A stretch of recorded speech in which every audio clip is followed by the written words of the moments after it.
रतन नाम का एक आदमी अपनी पत्नी रजनी और बेटी सोमा के साथ रहता था। रतन की पिज्जा शॉप की एक छोटी सी दुकान थी जिसमें वो पिज्जा बनाकर बेचा करता था।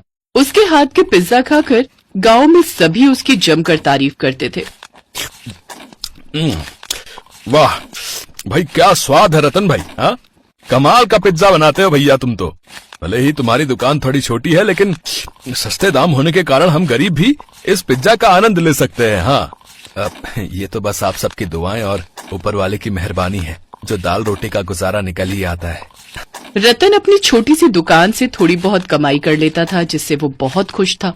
लेकिन एक रोज जब वो दुकान में अवन में पिज्जा बना रहा था, वो अचानक से अवन में ब्लास्ट हो गया और उसकी पूरी दुकान में आग लग गई। साथ ही रतन भी उस आग की चपेट में आ गया। बचाओ बचाओ! आग में झुलसने के कारण रतन के दोनों हाथ जल गए। अब उसने बिस्तर पकड़ लिया।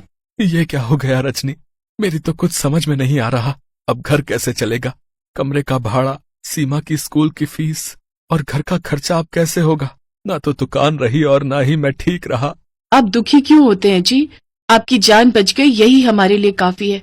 और घर की चिंता आप मत कीजिए, मैं कुछ न कुछ काम ढूंढ लूंगी। रजनी ने रतन को तसल्ली देने के लिए ऐसा कह तो दिया, लेकिन सच तो ये था कि वो खुद नहीं जानती थी कि अब उसका घर कैसे चलेगा। उसने अगले दिन से काम ढूंढना शुरू कर दिया। बड़ी मुश्किल से उसे एक घर में खाना बनाने और झाड़ू पोछा करने का काम मिल गया, जिससे उसे कुछ आमदनी होने लगी। लेकिन एक रोज, रजनी ये लो तुम्हारी पगार, अब से सारा हिसाब बराबर। अब से कल तुम काम पर मत आना, क्योंकि इनका ट्रांसफर दूसरे शहर में हो गया है और अब हम सब वहीं शिफ्ट हो रहे हैं। ये सुनकर रजनी परेशान हो गई। उसने कहीं और काम ढूंढने की बहुत कोशिश की, लेकिन उसे कहीं काम नहीं मिला। माँ, बहुत दिन हो गए पिज्जा खाए हुए। जब से बाबा की दुकान जली है तब से हमने पिज्जा खाया ही नहीं। आज मेरा मन पिज्जा खाने का कर रहा है, तुम मेरे लिए बना दो ना पिज्जा। लेकिन वो बनेगा किसमें? मशीन तो। तभी उसकी नजर रसोई में रखी बड़ी कढ़ाई में जाती है जो उसकी माँ ने उसे दहेज में दी थी। पिज्जा? हाँ, बन जाएगा पिज्जा। रजनी जल्दी से बाजार जाती है और पिज्जा बनाने का जरूरी सामान ले आती है। फिर घर पर ही कढ़ाई में पिज्जा बनाकर तैयार करती है। उस पिज्जा को खाकर तो रतन और सोमा भी हैरान थे, क्योंकि वो तो बाजार में मिलने वाले पिज्जा से भी ज्यादा स्वादिष्ट था। रजनी अब गांव में छोटा सा ठेला लगाकर उसमें कढ़ाई पिज्जा बनाकर बेचने लगती है। उसके ठेले पर कढ़ाई पिज्जा का स्वाद चखने के लिए पहले ही दिन लोगों की भीड़ लगना शुरू हो जाती है और कढ़ाई पिज्जा खाकर तो वो सब खुशी हो जाते हैं। वाह वाह भाई वाह, क्या स्वाद है! इसका स्वाद तो पहले के पिज्जा से भी ज्यादा स्वादिष्ट है भैया। हाँ, ऐसा लग रहा है जिंदगी का असली मजा तो कढ़ाई पिज्जा खाने में ही है। वाह वाह भाभी, आपने तो कमाल ही कर दिया। जी शुक्रिया। अब रजनी की उस छोटे से ठेले पर दुकान से भी ज्यादा कमाई होने लगती है। लोग उसके कढ़ाई पिज्जा का वीडियो बनाकर सोशल मीडिया पर डाल देते हैं। अब रजनी खूब कमाई करने लगी। रजनी अब रतन का इलाज अच्छे अस्पताल में करवाती है, जहाँ कुछ ही दिनों में वो भी ठीक हो जाता है। अब वो भी रजनी के साथ उसका हाथ बटाता है और दोनों पति पत्नी मिलकर खूब पैसे कमाते हैं।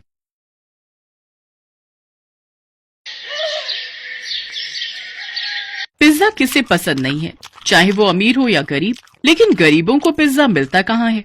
ऐसे ही विष्णु को पिज्जा खाने का बड़ा शौक था। उसने 18 साल की उम्र में पहली बार पिज्जा देखा था।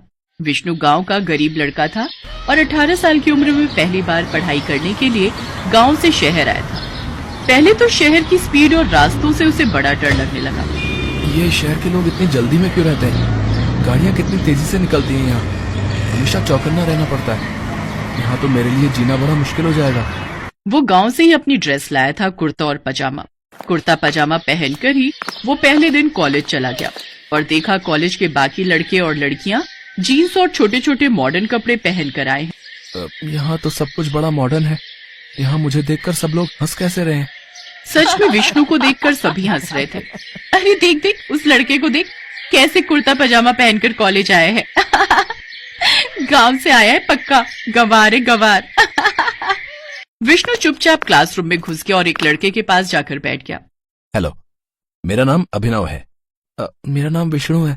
मैं गांव से आया हूँ। हाँ, तुम्हें देखकर पता चल रहा है। क्लास शुरू हो गई। पढ़ाई खत्म होने के बाद सबको भूख लग गई। एक लड़की अभिनव के पास आई और बोली, चल अभिनव, खाना खाते हैं। हाँ चल। विष्णु, तू भी चल हमारे साथ। अब हाँ चलो चलो, मुझे भी भूख लगी है, दाल चावल खाते हैं। ये सुनकर पायल जोर से हंस पड़ी। कॉलेज में दाल चावल कौन खाता है गवार? पायल, ऐसे मत बोलो, बेचारा ऐसे ही घबराया हुआ है। तो फिर कैसे बोलूं? कुर्ते पजामे में गवार लग रहा है ये हमारे साथ जाएगा तो मैं नहीं जाने वाली हूँ खाने। पायल, ऐसे किसी का मजाक उड़ाना अच्छी बात नहीं है। तू ज्यादा ज्ञान मत दे। तुझे शौक है तो तू इसके साथ खाने के लिए जा, मैं किसी और के साथ चली जाऊंगी। चाहने वालों की कमी नहीं है। तेवर दिखाकर पायल चली गई। अभिनव ने विष्णु से कहा, विष्णु, तुम बुरा मत मानना, शहर के लोग ऐसे ही होते हैं। नहीं नहीं, हम गांव से हैं, सुनना तो पड़ेगा ही। चलो खाना खाते हैं। चल, आज मैं तुझे एक अच्छी चीज खिलाऊंगा। अभिनव विष्णु को पिज्जा शॉप में ले गया। विष्णु ने कहा, अब जो भी खिलाना है खिलाओ, लेकिन अंडा, मछली और मांस मत खिला देना भैया, हम शुद्ध शाकाहारी हैं। चिंता मत कर भाई, यहाँ वेज भी मिलता है। भैया, 2 पनीर पिज्जा देना। दुकानदार ने 2 पनीर पिज्जा दिया। विष्णु ने ऐसी चीज कभी देखी ही नहीं थी। अरे बाप रे, इतनी बड़ी गोल रोटी। हाँ मेरे भाई, इसे पिज्जा कहते हैं। पिज्जा, लेकिन हुआ तो वही ना, आटे की रोटी के ऊपर पनीर की सब्जी। हाँ, बात तो सच है। जो भी है खाकर देख कैसा लगता है। विष्णु ने पहला बाइट लिया और ऐसा लगा कि वो स्वर्ग में पहुंच गया। अरे वाह भैया, ये पिज्जा तो बड़ा ही स्वादिष्ट है, मैंने पहले ये कभी नहीं खाया। खाएगा कैसे, गांव में ये सब मिलता क्या है। बात तो सही है मेरे भाई, शहर में ही मिलता है ये सब, इसीलिए तो लोग शहर को इतना पसंद करते हैं। गांव भी बुरा नहीं है, वैसे मेरा असली घर गांव में ही है, लेकिन मैं बचपन से शहर में ही रहता हूँ। पायल मेरी बेस्ट फ्रेंड है और इस कॉलेज की सबसे सुंदर लड़की भी है, इसीलिए उसे इतना घमंड है। जो भी हो, मैं तो अब से हर रोज पिज्जा ही खाने वाला हूँ। विष्णु को पिज्जा बहुत अच्छा लगा। वो और अभिनव बहुत अच्छे दोस्त बन गए। उसके बाद हर रोज कॉलेज के बाद वो दोनों पिज्जा खाने लगे। हर रोज तरह तरह के पिज्जा खाते खाते विष्णु पिज्जा का एक्सपर्ट बन गया। एक दिन कॉलेज के बाद अभिनव ने कहा, विष्णु, चल पिज्जा खा के आते हैं। हाँ तो चल मेरे हॉस्टल में, मैं बनाकर खिलाता हूँ। तूने बनाना भी सीख लिया? हाँ मेरे भाई, सब कुछ सीख लिया। समय के साथ साथ विष्णु शहरी तौर तरीके भी सीख रहा था। शहर के लोगों के जैसे बात भी करने लगा था। वो अभिनव को लेकर अपने हॉस्टल रूम में गया और आटा गूंथकर उसने पहले पिज्जा का बेस बनाया। उसके बाद उसके ऊपर टमाटर का पेस्ट लगाया। उसके ऊपर मशरूम, पनीर, कांदा और शिमला मिर्च डालकर कढ़ाई में ही बेक करने के लिए छोड़ दिया। 1 घंटे बाद पिज्जा बनकर तैयार हो गया।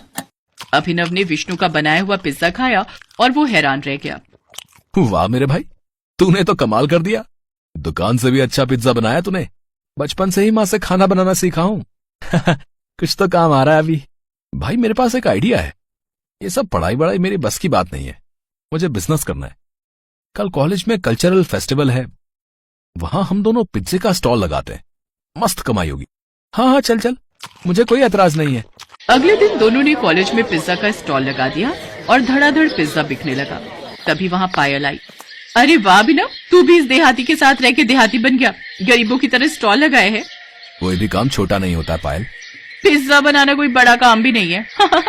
पिज्जा बेचकर कितना ही कमा लोगे तुम दोनों, छोटे लोग, छोटी सोच। अब विष्णु ने जवाब दिया, अरे ओ मैडम, क्या छोटा छोटा लगा रखा है? अरे देखना, मैं दुनिया का सबसे बड़ा पिज्जा बनाऊंगा। दुनिया का सबसे बड़ा पिज्जा। अगर तुमने ये करके दिखाया तो मैं पूरे कॉलेज के सामने तुम्हारा पैर पकड़कर माफी मांग लूंगी। ठीक है, गांव का लड़का हूँ मैडम, हाँ सरल हूँ लेकिन जिद्दी भी हूँ। अब देखो आगे आगे होता क्या है। हाँ, विष्णु और अभिनव रात को हॉस्टल आए। यार विष्णु, तूने चैलेंज तो कर दिया, लेकिन यहाँ दुनिया का सबसे बड़ा पिज्जा बनाएगा कैसे? यहाँ नहीं, अरे यहाँ लोगों का मन छोटा है यार। बड़ा काम करने के लिए हमें ऐसी जगह जाना होगा जहाँ लोगों का मन भी बड़ा हो। मेरा गांव। ये हुई ना बात। अगले दिन विष्णु अभिनव को लेकर अपने गांव चला गया और लोगों से सबसे बड़ा पिज्जा बनाने के बारे में कहा। गांव के लोग उसकी मदद करने के लिए एक ही बार में राजी हो गए और विष्णु ने काम शुरू कर दिया। गांव के लोग अपने अपने घर से आटे की बोरी लाने लगे, जिससे पिज्जा का बेस बना। लोगों ने अपनी अपनी गाय का दूध विष्णु को दिया, जिससे चीज बन गया। और सब्जियां तो गांव के खेतों में भरपूर थी। अभिनव ने अपने कॉन्ट्रैक्ट से मीडिया वालों को बुला लिया था। मीडिया वाले गांव आकर दुनिया का सबसे बड़ा पिज्जा बनाने का काम देख रहे थे। और टीवी पर लाइव टेलीकास्ट कर रहे थे। तो आप लोग देख रहे हैं एक गांव का सीधा साधा लड़का कैसे दुनिया का सबसे बड़ा पिज्जा बना रहा है। देखते रहिए हमारे साथ, ये पिज्जा बनकर तैयार होता है या नहीं। लगातार 7 दिन मेहनत करने के बाद दुनिया का सबसे बड़ा पिज्जा बनकर तैयार हो गया। गांव वाले खुशी से झूमने लगे और ये चीज टीवी पर टेलीकास्ट की गई। बड़े बड़े लोगों ने ये देखा और अभिनव के पास फोन आ गया। हेलो, तुम लोग अभी फेमस हो गए हो। तुम लोग हर गांव और शहर में हर मोड़ पर पिज्जा की दुकान खोल सकते हो। मैं इन्वेस्ट करने के लिए तैयार हूँ। अभिनव और विष्णु की खुशी आज 7वें आसमान पर थी। उन लोगों ने कुछ ही दिनों के अंदर हर गांव और शहर के हर कोने में पिज्जा की दुकान खोल दी। पैसे हो तो क्या कुछ नहीं हो सकता। 1 महीने के अंदर विष्णु और अभिनव करोड़पति बन गए। पायल ने सबके सामने पैर पकड़कर माफी मांगी। अभिनव और विष्णु बिजनेस पार्टनर बन गए और खुशी खुशी पिज्जा बेचकर जिंदगी बिताने लगे।